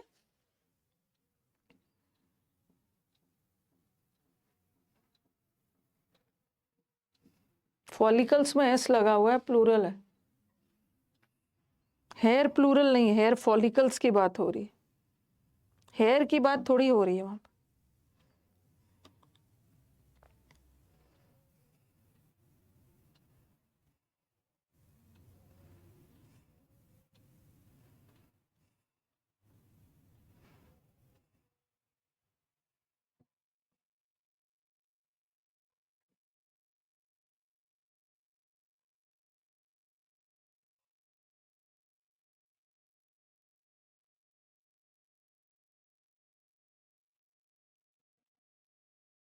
कौन वाला सा आंसर है? सबसे पहले देखो, ये जो दिस होता है ना, ये सिंगुलर होता है, तो दिस के बाद कॉलेज आएगा, दिस कॉलेज, और दिस का प्लूरल दीज होता है, तो दिस का कॉलेजेस आएगा। उसी तरह डैट सिंगुलर होता है तो डैट के साथ कॉलेज लगाएंगे, और डैट का प्लूरल दोज होता है, दोज कॉलेजेस। ठीक है, तो दिस और दैट सिंगुलर होता है, दिस और दोज प्लूरल होता है। तो यहाँ सबसे पहले ये क्वेश्चन रॉन्ग है, ऑल के बाद प्लूरल आना चाहिए ना, ऑल द प्रोफेसर्स होना चाहिए, ऐसा आना चाहिए था। तो इसका मतलब है क्वेश्चन में गलती है, नो इम्प्रूवमेंट, तो आंसर नहीं। ठीक है, और यहाँ भी ऑल के बाद सभी प्रोफेसर ऐसा आना चाहिए, ये भी गलत। ठीक है, यहाँ पे ऑल प्रोफेसर्स तो लगाया है, ठीक है, ऑल प्रोफेसर्स तो लगाया है, बट दिस के बाद कॉलेज आना चाहिए था, कॉलेजेस लगाती, दिस के बाद सिंगुलर लगा है और ऑल के बाद प्लूरल, तो आंसर इज डी। अगर सपोज क्वेश्चन ऐसा आया होता, एक जगह रहता all professors of this college, एक जगह ये आया होता, थोड़ा सा और कॉम्प्लिकेट करते हैं सेंटेंस को, और एक जगह होता ऑल द प्रोफेसर्स, सपोज ये दोनों रहता, चलो यहाँ तो पता चल गया आंसर के, all the professors of this college, और आप बोलोगे मैम ऑल के बाद तो प्लूरल आता है, और दोनों जगह ऑल के बाद प्लूरल आया, यहाँ भी ऑल के बाद प्लूरल और यहाँ भी ऑल के बाद प्लूरल, और दिस के बाद सिंगुलर, यहाँ भी दिस के बाद सिंगुलर, फिर सिर्फ डिफरेंस है द में, तब आप इसमें द लगा है, इसमें द नहीं लगा है, आर्टिकल का एरर है, तो हम यही वाला चुनेंगे, क्योंकि हम किसी खास प्रोफेसर की बात कर रहे हैं ना, हम किसी खास के बारे में बात करेंगे तो द लगाना जरूरी है। किसी खास कॉलेज के किसी खास प्रोफेसर्स की बात हो रही है तो द तो लगना ही चाहिए। यहाँ पे नहीं लगाया था, ऐसे भी गलत, यहाँ नहीं लगाया था, गलत, ये लगेगा, यहाँ तो लगाया है बट प्रोफेसर में एस लगना चाहिए, द लगेगा।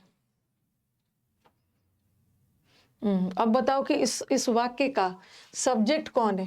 कुछ बच्चों को लगेगा कि मैम दिस कॉलेज है, तो दिस कॉलेज है तो यहाँ पे इज होना चाहिए ना, बट आपने आर क्यों लगाया? क्योंकि यहाँ पे ऑफ आ गया, ऑफ प्रेपोजिशन है, और प्रेपोजिशन के बाद ये जो कॉलेज है ये ऑब्जेक्ट है, हमारा ऑब्जेक्ट सिंगुलर है, चाहे हमारा ऑब्जेक्ट प्लूरल ही क्यों ना हो, हमें ऑब्जेक्ट से नहीं मतलब है ना, हमारा सब्जेक्ट तो ये है, ऑल द प्रोफेसर्स, एस लगना चाहिए था, तो उसी के लिए आर लगा, प्रेपोजिशन के बाद ऑब्जेक्ट आता। और दूसरा, आर प्रोवाइडेड, उन लोगों को फ्ली नहीं होगा, सॉरी फ्री होना चाहिए।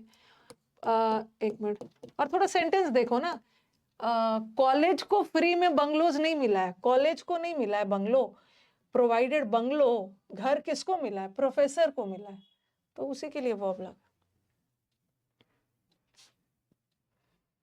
तीसरा, economic growth is sustainable, growth को हम तभी टिका रहेगा, आर्थिक ग्रोथ, जब सारे कंट्रीज के बाद फूड सिक्योरिटी। यहाँ पे एक वर्ब लगा है, कभी कभी हमारे सेंटेंस में 2 वर्ब लगता है, क्योंकि यहाँ पे देख रहे हो, यहाँ पे एक आ गया है कंजंक्शन, और कंजंक्शन का काम होता है ना क्लॉज को जोड़ना, सब्जेक्ट वर्ब को जोड़ना, और दूसरे पार्ट में भी सब्जेक्ट वर्ब को जोड़ना। तो जब भी कंजंक्शन आ गया तो 2 सब्जेक्ट और 2 वर्ब रहेगा ना, तो यहाँ एक वर्ब है और यहाँ एक वर्ब है। अब देखो कौन सा वर्ब सही है। और एक चीज मुझे बताओ कि आपने ये इज लगाया है, किसके लिए लगाया, ग्रोथ के लिए लगाया। ग्रोथ, ग्रोथ हमारे वाक्य का सब्जेक्ट है, ठीक है, ग्रोथ हमारे वाक्य का सब्जेक्ट है, किसके रूप में, नाउन के रूप में।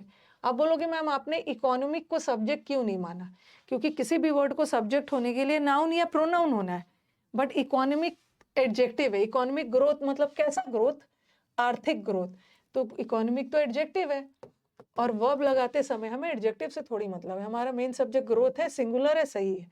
अब गड़बड़ी इसमें है, इफ ऑल कंट्रीज, सारे कंट्रीज के बाद फूड सिक्योरिटी, कंट्रीज प्लूरल है तो हैव लगाइए,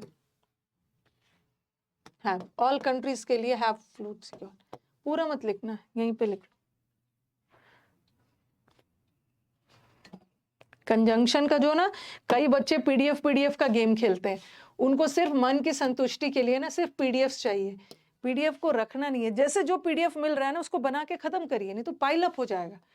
कंजंक्शन फटाफट बना के रख लीजिए, ओके, फिर आपको, आप रेडी रहिएगा, कंजंक्शन बना के पीडीएफ रख लीजिए, क्योंकि आपको, और तब तक, जब तक सब्जेक्ट वर्ब का पीडीएफ नहीं आ रहा है ना सॉल्व करने के लिए, तब तक वोकैब वाला पीडीएफ देखिए, वोकैब में भी मैंने आपको काफी सारा पीडीएफ दिया, तब तक वो करो।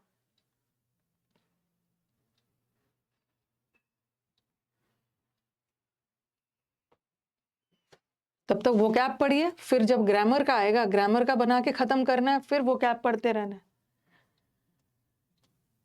हाँ, पहले मुझे बताओ कि पहला वाला जो मैंने बेसिक, अभी तो रूल स्टार्ट भी नहीं किया है, बेसिक क्लियर हो गया, subject singular, verb singular, subject plural, verb plural. कभी कभी प्रेपोजिशन वाला आपको थोड़ा सा धोखा दे सकता है, और जरूरी नहीं है ना कि सब्जेक्ट और वर्ब एकदम सटे सटे हो, ओके, एकदम आसपास हो, ऐसा जरूरी नहीं है। जैसे मैंने लिखा the students are busy, students हमारे बिजी है, तो ये तो चलो छोटा सेंटेंस जब आता है ना, छोटा सेंटेंस आता है तो सब्जेक्ट और वर्ब बहुत नजदीक नजदीक होता है। जब सेंटेंसेस लेंदी आ जाता है तो सब्जेक्ट वर्ब से दूर हो जाता है, मतलब सब्जेक्ट से वर्ब दूर हो जाता है। मैंने लिखा द नॉलेज ऑफ, अच्छा ऐसा लिखा, his experience as a teacher for his students was या were good। अब कभी कभी जब सेंटेंस छोटा होता है तो सब्जेक्ट और वर्ब बहुत पास पास आ जाता है। देखो यहाँ सब्जेक्ट है और उसी के पास वर्ब, लेकिन कभी कभी हमारा वर्ब बहुत दूर आ जाता है, वर्ब बहुत दूर आ गया सब्जेक्ट से, तो वहीं पे कंफ्यूजन होने लगता है कि आखिर हमारा सब्जेक्ट कौन सा है। ठीक है, देखो यहाँ पे ना फॉर क्या है, प्रेपोजिशन है, फॉर प्रेपोजिशन है, और प्रेपोजिशन के बाद ये ऑब्जेक्ट, और वर्ब लगाते समय हमें ऑब्जेक्ट थोड़ी देखना है, वर्ब लगाते हमारा ऑब्जेक्ट प्लूरल है, हमें ऑब्जेक्ट से मतलब नहीं है। मेन सब्जेक्ट क्या है, स्टूडेंट्स अच्छे नहीं है, क्या चीज अच्छा है, उसका experience as a teacher, teacher के रूप में उसका स्टूडेंट एक्सपीरियंस अपने बच्चों के प्रति गुड है, तो गुड स्टूडेंट्स नहीं है, गुड एक्सपीरियंस, एक्सपीरियंस सिंगुलर है बॉस। तो कभी कभी सब्जेक्ट से वर्ब दूर आ जाता है, वही वाला सेंटेंसेस में आपको डिसाइड करना है। ओके, टीचर भी नहीं है, बात टीचर की नहीं है, टीचर गुड नहीं है, टीचर अच्छे थोड़ी है, उनका एक्सपीरियंस अच्छा है, एक्सपीरियंस अच्छा है। तो यही सब क्वेश्चंस एग्जाम में ना परेशान करने वाला आता है, लेंदी लेंदी दे देते। कभी कभी तो सेंटेंस में एक सब्जेक्ट आता है, एक वर्ब होता है, और कभी कभी वर्ब हमारा बहुत दूर होता है। कभी कभी सेंटेंस में दो सब्जेक्ट आता है और उसका दो अलग अलग वर्ब होता है। कभी कभी ऐसा भी होता है एक ही सब्जेक्ट है और उसी का दो वर्ब आ गया। जैसे मैंने लिखा द बॉय हु हेल्प या हेल्प्स मी इज और आर माई फ्रेंड। मैंने बोला ना कि कभी कभी वाक्य में दो सब्जेक्ट आता है, उसका अपना वर्ब और जो दूसरा सब्जेक्ट होता है उसका अपना वर्ब। बट कभी कभी देखो यहाँ पे दो वर्ब आया और यहाँ भी दो वर्ब आया, और ये मी जो है कभी भी सब्जेक्ट नहीं होता है। आई सब्जेक्ट हो सकता है बट मी तो ऑब्जेक्ट। अब मुझे बोलोगे कि मैम आपने तो बोला है कि दो वर्ब आ गया है तो उसका दो अलग अलग सब्जेक्ट लगेगा। नहीं, कभी कभी एक ही बातें दोनों के लिए बोली गई है, मतलब एक ही व्यक्ति के लिए दोनों बातें बोली गई है। जो लड़का मेरी हेल्प करता है वो मेरा दोस्त है, तो इस लड़के के बारे में, यही लड़का मेरी हेल्प करता है, एक ही लड़का है सिंगुलर, और यही तो मेरा दोस्त भी है। तो यहाँ जो दोनों वर्ब आया है ना, जो दोनों वर्ब आया है ये बॉय के लिए लगा, इसी सब्जेक्ट के लिए। तो ऐसा भी हो सकता। कोई मुझे बताएगा जिसने शुरू के क्लासेस किए हुए हैं कि ये फ्रेंड क्या है? फ्रेंड का क्या है? ये तो हमारे वाक्य का सब्जेक्ट हो गया, मी तो हमारे वाक्य का सब्जेक्ट ऑब्जेक्ट हो गया। ये माय फ्रेंड क्या है? हितेश मैं अभी बताऊंगी, उसको हम सब्जेक्ट कॉम्प्लीमेंट बोलेंगे, ठीक है? वो ऑब्जेक्ट नहीं है। सब्जेक्ट कॉम्प्लीमेंट मतलब सब्जेक्ट के बारे में अतिरिक्त जानकारी देने वाला word subject complement. Very good subject complement, very good Mamita. ये ही इज माई फ्रेंड, मैंने लिखा ही इज माई फ्रेंड, मतलब ये लड़का ही तो मेरा फ्रेंड है। तो फ्रेंड ऑब्जेक्ट नहीं है, ही तो मेरा फ्रेंड है। मैं ही के बारे में अतिरिक्त जानकारी दे रही हूँ, ही सब्जेक्ट है। ऐसा नहीं है कि ही कोई और है, फ्रेंड कोई और है। सब्जेक्ट के बारे में अतिरिक्त जानकारी देने वाले वर्ड को हम सब्जेक्ट कॉम्प्लीमेंट बोलते हैं। फिर मैंने लिखा हिज एक्सपीरियंस, उसका एक्सपीरियंस, और अतिरिक्त जानकारी दे रही हूँ उसका एक्सपीरियंस क्या, एज अ टीचर। तो मेन सब्जेक्ट जो है ना यहाँ पे, सब्जेक्ट यहाँ पे एक्सपीरियंस है, और सब्जेक्ट के बारे में अतिरिक्त जानकारी दी जा रही है। किसका एक्सपीरियंस, कैसा एक्सपीरियंस, एज अ टीचर। तो सब्जेक्ट के बारे में अतिरिक्त जानकारी देने वाले वर्ड सब्जेक्ट कॉम्प्लीमेंट होते हैं। और हम वर्ब लगाते समय ना, ओके, हम वर्ब लगाते समय कभी भी सब्जेक्ट कॉम्प्लीमेंट नहीं देखेंगे, ऑब्जेक्ट नहीं देखेंगे, देखेंगे तो अपना सब्जेक्ट। ओके, सब्जेक्ट के बारे में एक्स्ट्रा इंफॉर्मेशन इज, यहाँ सब्जेक्ट के बारे में एक्स्ट्रा इंफॉर्मेशन दिया जा रहा है। सब्जेक्ट क्या है?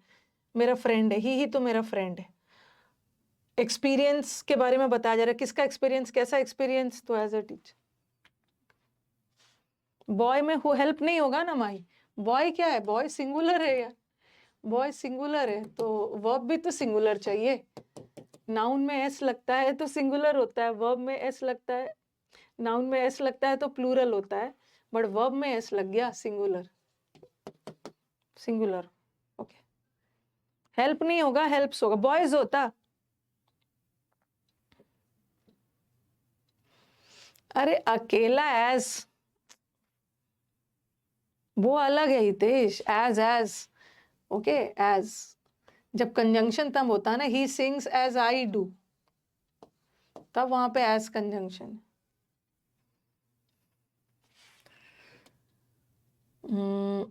ये भी हो गया।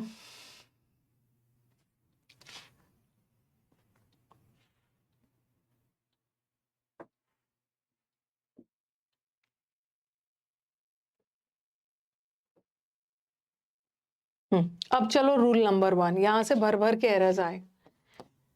ये वाला लिखो, इतना भारी भरकम छोड़ो, अब ऐसा लिखो। सबसे पहला सब्जेक्ट वर्ब का सबसे पहला, इससे भर भर के एरर्स आएंगे। सबसे इंपॉर्टेंट रूल,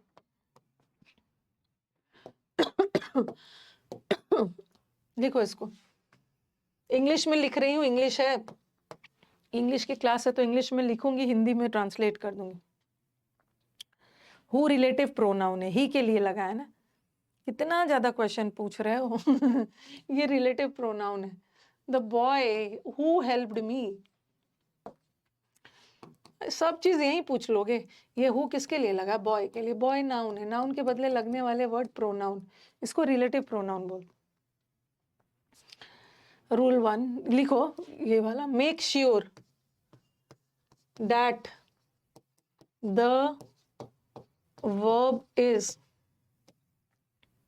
सिंपल लैंग्वेज में लिख रही, अकॉर्डिंग टू द सब्जेक्ट।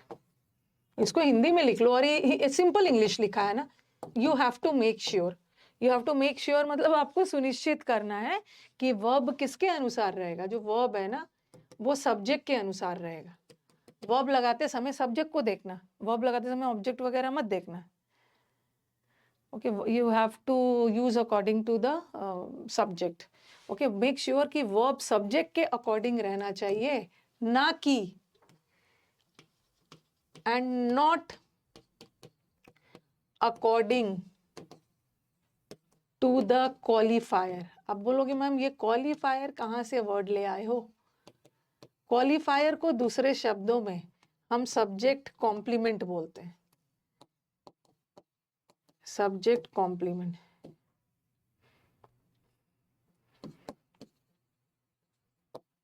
ठीक है, मेक श्योर, आपको मेक श्योर करना है कि वर्ब किसके अकॉर्डिंग लगेगा, सब्जेक्ट के अकॉर्डिंग। वर्ब लगाते समय हम क्वालिफायर नहीं देखेंगे या सब्जेक्ट कॉम्प्लीमेंट नहीं देखेंगे, क्योंकि सब्जेक्ट कॉम्प्लीमेंट तो सब्जेक्ट के बारे में अतिरिक्त जानकारी देता है ना। ओके, तो सब्जेक्ट के बारे में अतिरिक्त जानकारी देता है, तो अतिरिक्त जानकारी देने वाले वर्ड के अकॉर्डिंग हम वर्ब नहीं लगाएंगे, हम तो अपना सब्जेक्ट के अकॉर्डिंग लगाएंगे। फिर दिमाग में आएगा जो बच्चे नए हैं कि मैम ये क्वालिफायर, ये सब्जेक्ट कॉम्प्लीमेंट क्या होता है? ये मेन सब्जेक्ट के बारे में एक्स्ट्रा जानकारी देता है, तो आपको एक्स्ट्रा जानकारी देता है, तो हमें वर्ब लगाते समय ना ये सबको नहीं देखना है, मेन सब्जेक्ट देखना है। तो आप लिख लो, it gives extra information. Example से क्लियर हो जाएगा। इट गिव्स एक्स्ट्रा, क्वालिफायर इसलिए लिख दिया ना कि कहीं भी बुक में क्वालिफायर लिखा मिल गया तो याद रखना है कि सब्जेक्ट के बारे में अतिरिक्त जानकारी देने वाले वर्ड को सब्जेक्ट क्वालिफायर या सब्जेक्ट कॉम्प्लीमेंट बोलते हैं, और ऑब्जेक्ट के बारे में अतिरिक्त जानकारी देने वाले वर्ड को ऑब्जेक्ट कॉम्प्लीमेंट या ऑब्जेक्ट क्वालिफायर बोलते हैं। ठीक है, क्वालिफायर एक नया टर्म मैंने ऐड कर दिया, it gives additional extra information about the main subject. पूरा डिटेल में आपको लिखवा दिया है, कंफ्यूज मत होना। आपको सुनिश्चित करना है, आपको सुनिश्चित करना है क्या, कि हम अपना वर्ब लगाते समय ना मेन सब्जेक्ट को देख के वर्ब लगाएंगे, ना कि क्वालिफायर या सब्जेक्ट कॉम्प्लीमेंट को देखेंगे। इसको क्यों नहीं देखेंगे? क्योंकि क्वालिफायर या सब्जेक्ट कॉम्प्लीमेंट हमारे वाक्य का मेन सब्जेक्ट नहीं होता है। ये दोनों वर्ड है ना, ये मेन सब्जेक्ट के बारे में अतिरिक्त जानकारी देता है। हमें अतिरिक्त जानकारी से मतलब नहीं है, हमें तो वर्ब लगाते समय मेन सब्जेक्ट देखना। लिखो पहले इसको, बहुत सारे एग्जाम्पल्स है।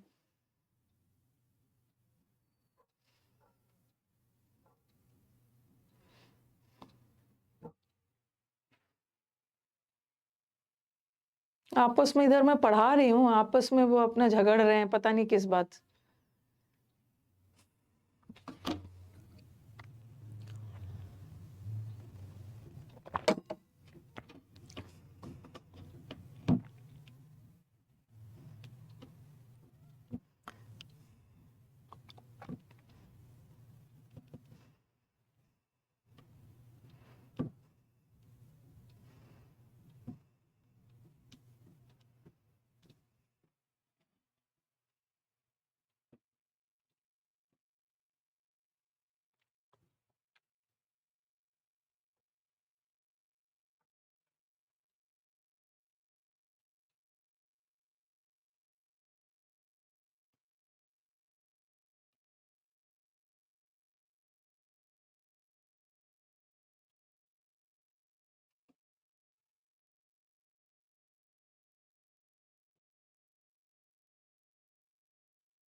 लिख लिया है सबने?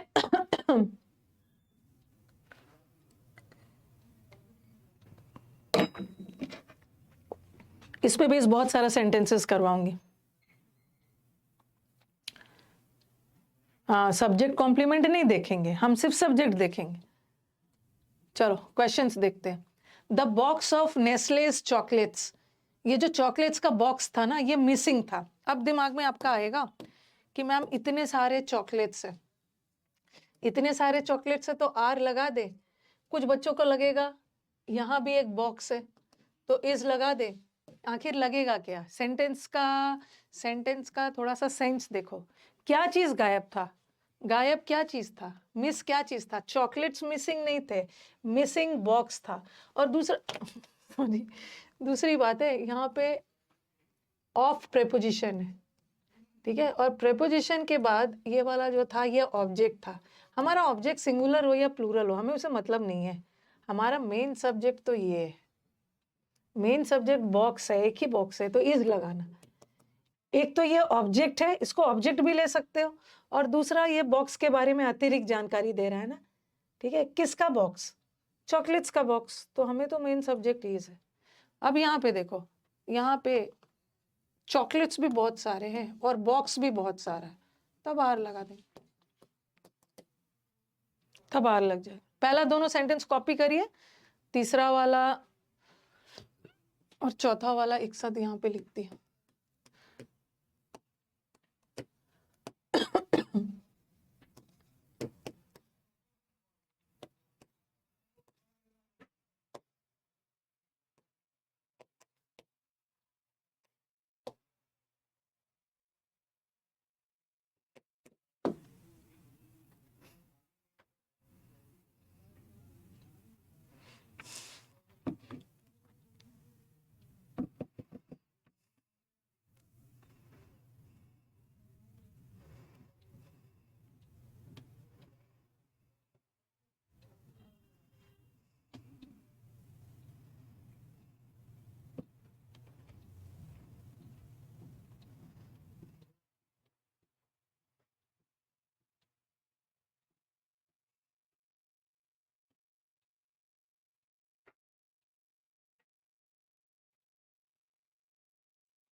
अब नीचे का सेंटेंस चलते हैं, ठीक है। नीचे का सेंटेंस चलते हैं।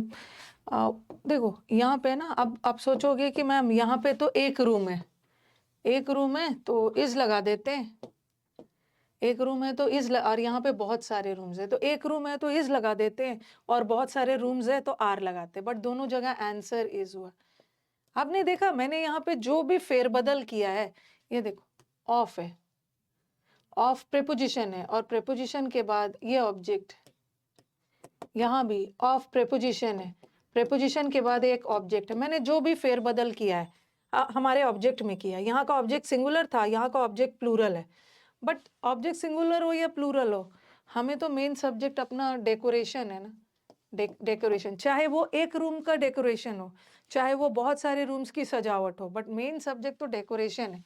तो दोनों जगह सिंगुलर। ये मत सोचना ना कि वर्ब के तुरंत नजदीक सब्जेक्ट होगा, कभी कभी सब्जेक्ट दूर भी होता है।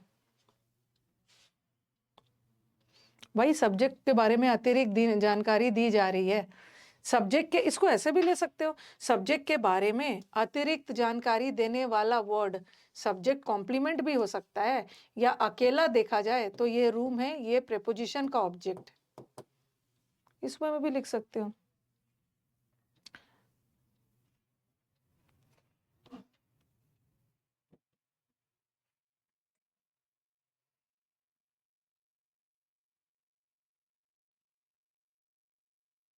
ओके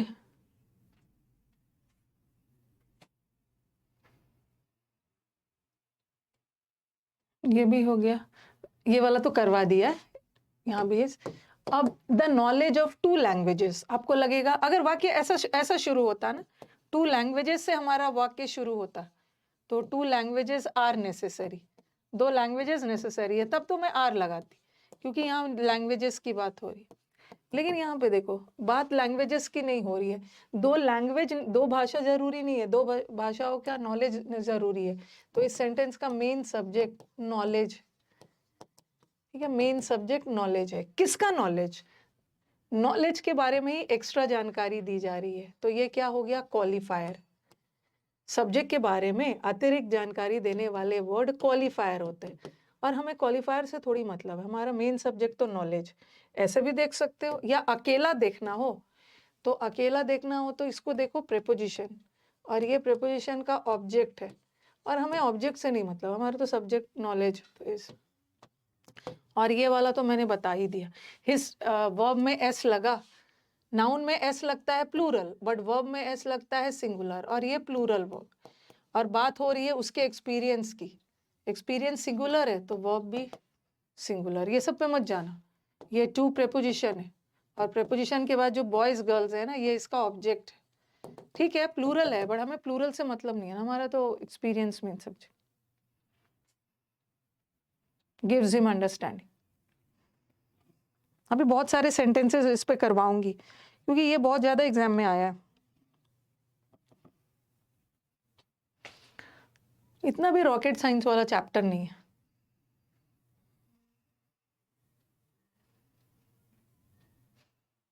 कुछ चैप्टर्स ऐसे होते हैं ना जो पूरे कॉन्सेप्ट्स और रूल्स पे बेस्ड होते हैं, जिसका लॉजिकल नहीं होता है।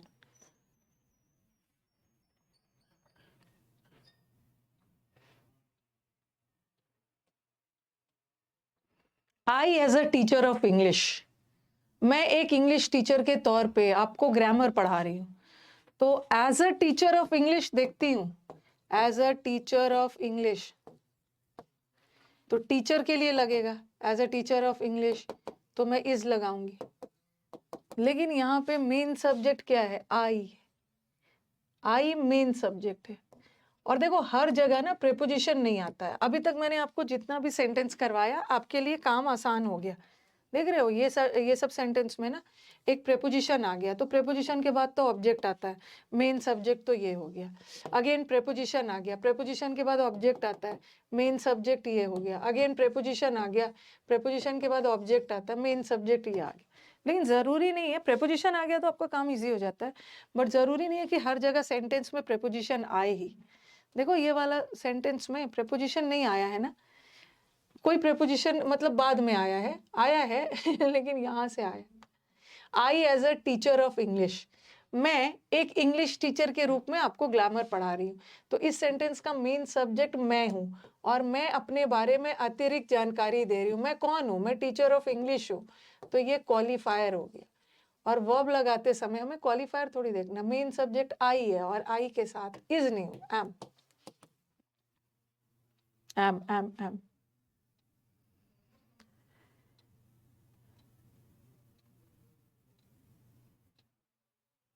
प्रेपोजिशन आसान कर दे रहा, बड़ा आता नहीं है हमेशा, कभी कभी नहीं भी आता है।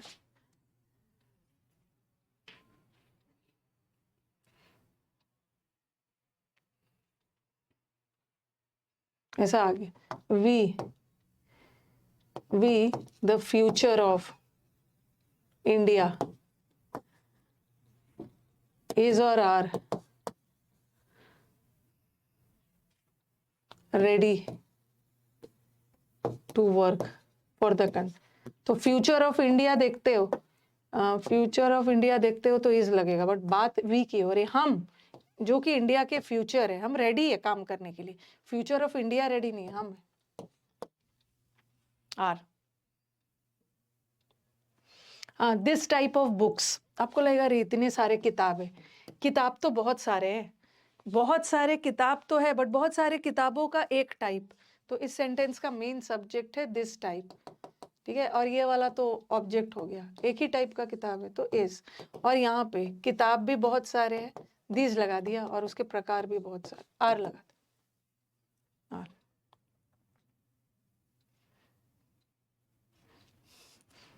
अभी तो छोटे छोटे सेंटेंसेस कर रहे हैं, अभी लेंदी बचा हुआ है।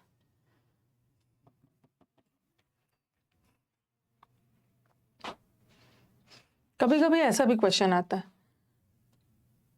ठीक है, कभी कभी ऐसा भी क्वेश्चन आ जाता है कि आप देख रहे हो हर जगह आप देख रहे हो कि हम अपने सब्जेक्ट के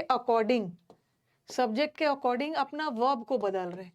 हम अपने सब्जेक्ट के साथ छेड़छाड़ नहीं कर रहे हैं। हमारा सब्जेक्ट सही है, हम उस अकॉर्डिंग जो गलत वर्ब लगा है वो कर रहे हैं।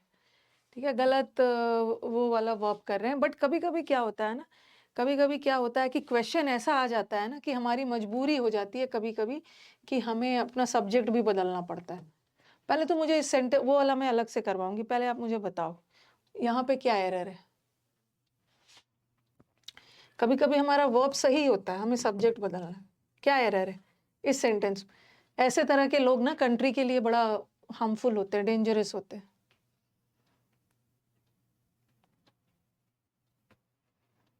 यहाँ पे देख रहे हो हमारा वर्ब सही है, वर्ब सही है, लेकिन दीज के बाद प्लूरल आता है ना, तो दीज सॉर्ट्स ऑफ मैन होगा।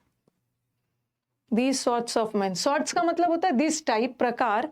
जैसे बोलते हैं ना दिस के साथ दिस काइंड ऑफ मैन या दिस टाइप ऑफ मैन, उसी तरह दिस सॉर्ट ऑफ मैन, तो दिस के साथ सिंगुलर लगता है। ठीक है, लेकिन अगर दीज आ गया तो प्लूरल लगा दोगे, दीज काइंड्स, क्योंकि दिस का प्लूरल दीज होता है ना, दीज टाइप्स। हाँ, तो यहाँ पे हमें डेमोन्स्ट्रेटिव एडजेक्टिव प्रोनाउन, यहाँ पे ना लक्ष्य वो डेमोन्स्ट्रेटिव प्रोनाउन नहीं है। ठीक है, ये जो दीज है ये डेमोन्स्ट्रेटिव प्रोनाउन कहाँ से हो गया, ये नाउन लगा है और नाउन के साथ प्रोनाउन क्या लगा देंगे, ये डेमोन्स्ट्रेटिव एडजेक्टिव है। हम दीज को देख के नहीं लगाए, सॉर्ट्स को देख के लगाए, तो यहाँ पे प्लूरल हो गया। अब कुछ बच्चों के दिमाग में आएगा, ठीक है, दीज सॉर्ट्स ऑफ मेन, मतलब मेन भी है और उनके टाइप्स भी बहुत सारे, आर लगा दे। कुछ बच्चों के दिमाग में आएगा मैम ऐसा भी तो कर सकते हैं ना कि सॉर्ट को सॉर्ट रखते हैं और दिस को दीज में बदल दें। अगर हम ऐसा करते हैं तो हमें यहाँ भी बदलना होगा, यहाँ भी इज लगाना होगा, क्योंकि लोग तो बहुत सारे हैं बट उनके प्रकार तो एक है ना। ये मैन का प्लूरल मेन होता है, ठीक है, तो ये जो मेन है ना, और ये जो मैंने आर लगाया है वैसे ये मेन के लिए नहीं लगाया, क्योंकि ये तो प्रेपोजिशन है, प्रेपोजिशन के बाद तो ऑब्जेक्ट है। अगर मैं सॉर्ट को सॉर्ट रख के दिस लगाती ना, तो ये तो सिंगुलर होता है। अगर हमारा सब्जेक्ट, यहाँ भी मुझे सुधारना होता, दिस को दिस करना, और यहाँ भी मुझे सुधारना होता, और मैं दो जगह नहीं सुधार सकती ना, तो मैं क्या करूँगी, इसी को क्या करूँगी, दिस के बाद इसको प्लूरल कर दूंगी। एरर यहीं पे है, और आर सही है, आर सही। A team of scientist, a team of scientist, scientist के टीम ने डिस्कवर किया। साइंटिस्ट तो बहुत सारे हैं बट बहुत सारे साइंटिस्ट ने मिलकर एक टीम बनाया, टीम तो एक ही है ना, तो हैज लगाना। और वैसे भी ऑफ ये तो ऑब्जेक्ट हो गया।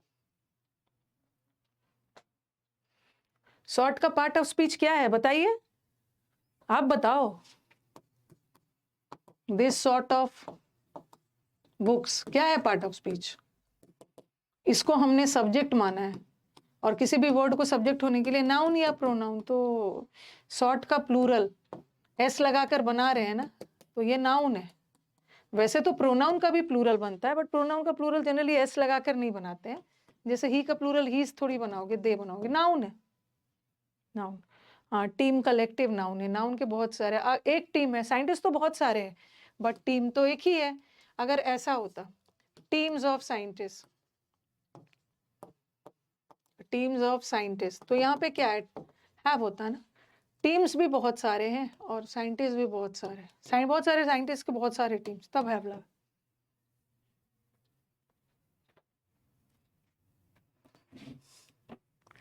हालचाल बता दीजिए, ठीक है ना, इतना दूर कुछ पूछना है तो पूछ लीजिए, आगे बढ़ते हैं।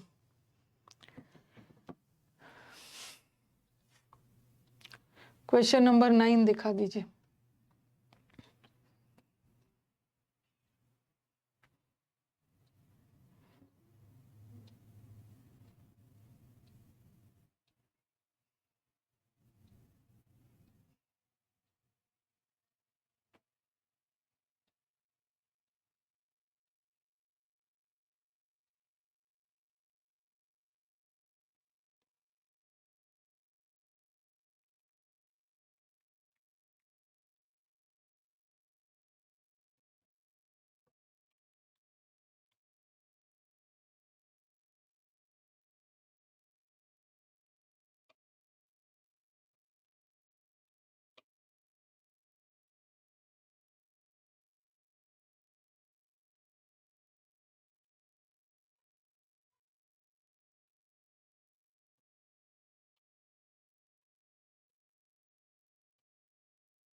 हो गया?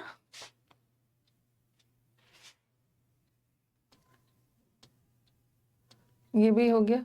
हाँ, अभी तो मैंने छोटे छोटे सेंटेंस दिया है, मतलब ये भी एग्जाम में आया ही हुआ है, लेकिन थोड़ा सा छोटा है। अब आ जाओ, इस रूल पे ना मैंने बहुत सारा क्वेश्चंस करवाना है।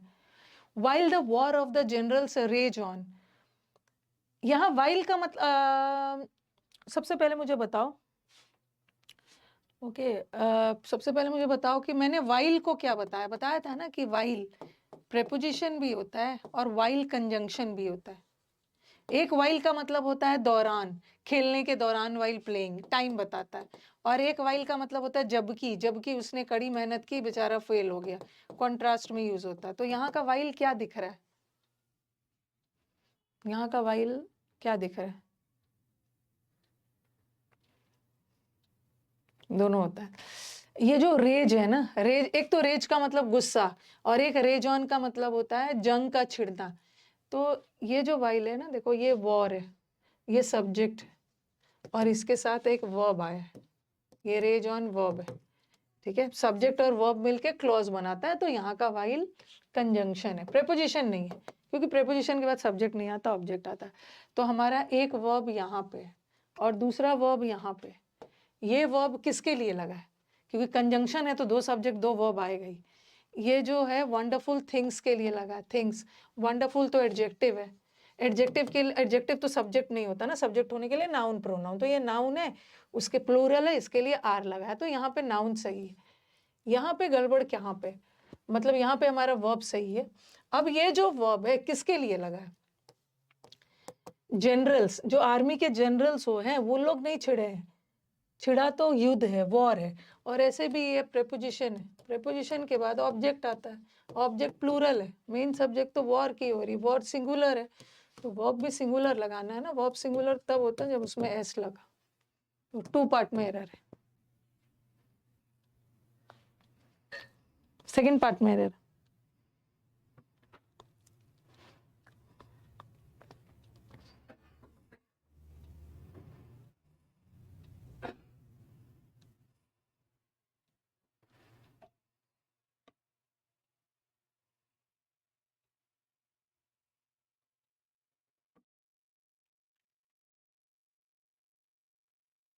हो गया ये? अभी बहुत सारे क्वेश्चंस है इस रूल पे, आज नहीं खत्म होगा, कल तक, कल भी इसको इस रूल पे क्वेश्चंस करवा दूंगी, फिर हम लोग आगे बढ़ेंगे। वाइल कंजंक्शन है, जबकि युद्ध छिड़ा हुआ था, एक जगह युद्ध छिड़ा हुआ था और एक जगह अच्छी अच्छी चीजें चल रही थी, मौज मस्ती वाली चीजें।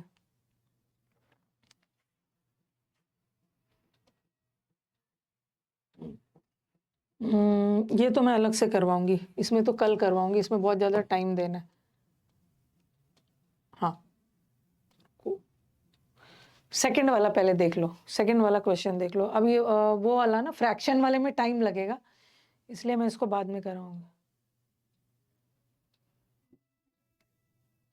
वॉर के लिए रेजेस लगा है, वॉर सिंगुलर है तो वर्ब भी सिंगुलर। फ्रॉम माई होटल, मेरे को अपने होटल से बहुत सारे बर्ड्स का झुंड दिखता है। देखो ये फ्रॉम प्रेपोजिशन, प्रेपोजिशन, प्रेपोजिशन के बाद ये जो आया है ये ऑब्जेक्ट, ठीक है, ऑब्जेक्ट है। आई कुड सी क्या है? वर्ब है, और वर्ब किसके लिए लगा है? इस सब्जेक्ट के लिए।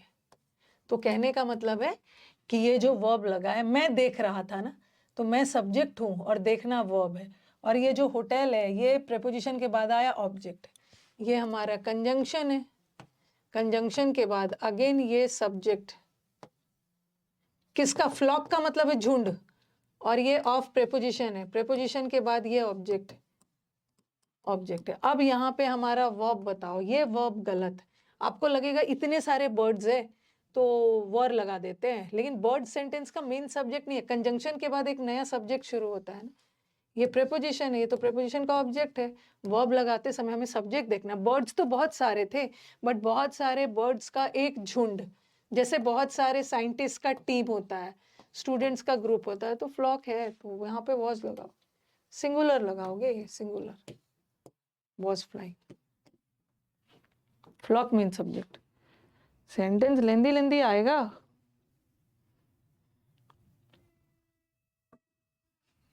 है, तो यहीं तक रहने देती हूँ, यहीं तक रहने देती हूँ, क्योंकि और भी बहुत सारे क्वेश्चंस हैं, अभी हो नहीं पाएगा। ओके, कल इसको कंटिन्यू करेंगे। कल जितने भी क्वेश्चंस बचे हुए हैं वो सॉल्व करेंगे और फिर दूसरा रूल पे मूव करेंगे।